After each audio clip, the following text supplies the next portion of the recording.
Republican Congressman from Florida, Michael Waltz. We want to ask you about Afghanistan, but first, let's get your take on this pickle that the Democrats find themselves in. What do you think will happen today on the floor? Will Nancy Pelosi actually bring up the infrastructure bill for a vote? You know, I wish I had some popcorn and we're sitting in the Democrat conference right now to watch this go down. Who knows, Dana? I don't think we know. It's scheduled to go for a vote.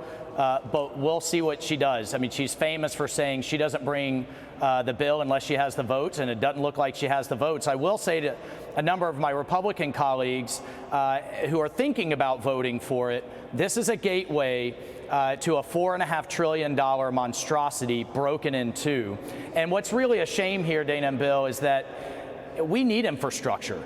The Chinese are running laps around us in terms of their internal infrastructure, their smart cities, and what they're building, not just in China, but around the world. We need this, but we can't have it hooked to this massive, irresponsible social spending bill. So you say we need it, but publicly only 7 Republicans in the House have said that they'd vote for it.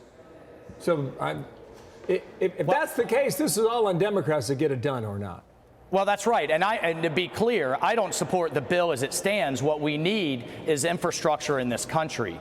Roads, bridges, ports, 5G. The Chinese have just built 18,000 high-speed, high-velocity electric lines for their smart cities. We built 0. So we do need to get to an infrastructure package. But unfortunately, the progressives are, you know, the tail wagging the dog here and are trying to hang everything they can like a Christmas tree on here. And it's a shame. It's going to go down. Yep, they might actually be the ones that tank it. All right, let's also ask you about Afghanistan. There's a lot that was covered in the last 2 days of hearings, but one of the most concerning things is what could happen in the near future in terms of terrorism. Here's General Milley, which basically echoing something you've been warning everyone about. Watch. It's a real possibility in a not too distant future, 6, 12, 18, 24, 36 months, that kind of time frame, for reconstitution of al-Qaeda or ISIS. And it's our job now, under different conditions, but it's our job to continue to protect American citizens against attacks from Afghanistan. And will we be able to do that, Congressman? Well, that's the rub here. That's the fiction that Biden is selling the country. You have the Pentagon is saying that al-Qaeda is going to come back. You have the intelligence agencies saying al-Qaeda fully intends to come back and attack the West again.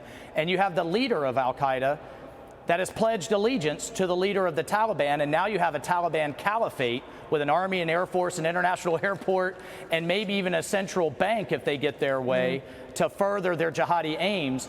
But the fiction that Biden is selling is that we're just as safe, that we can conduct counterterrorism without boots on the ground. And if you look at the map, we struggled, actually we failed to keep the ISIS caliphate from rising when we pulled out of Iraq, despite having bases, locals on the ground, access from the ocean. In Afghanistan, we have none of that. And I appreciate the candor from the generals, briefing us on how hard that is going to be and how dangerous a situation this is. 12 to 36 months is no time at all. I mean, that'll go by in the snap of a finger. Listen, sir, I agree with you. They did their best to address the questions that were before them. But the person you need to hear from is not in that room. And that's the commander-in-chief.